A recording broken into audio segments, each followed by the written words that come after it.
In die eerste indeks word aangedui dat werk- en loonsekerheid in die 4de kwartaal van 2013 matig gestyg het van 42,8% in die vorige kwartaal tot 46,1%. 'n Syfer bo 50% dui op positiewe werk- en loonsekerheid, maar die indeks waarsku dat die land weer 'n tydperk van swak groei binnegaan.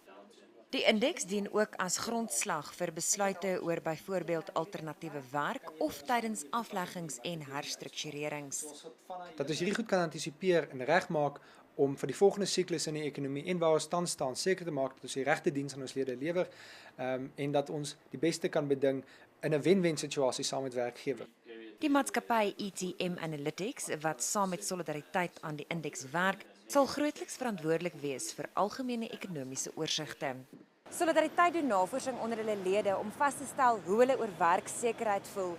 Die navorsers sal dan 'n algemene analise doen en dit in ag neem tydens loononderhandelinge. Die volledige verslag en die indeks is beskikbaar op Solidariteit se webwerf. Anina Peens, Een Nuus, Pretoria.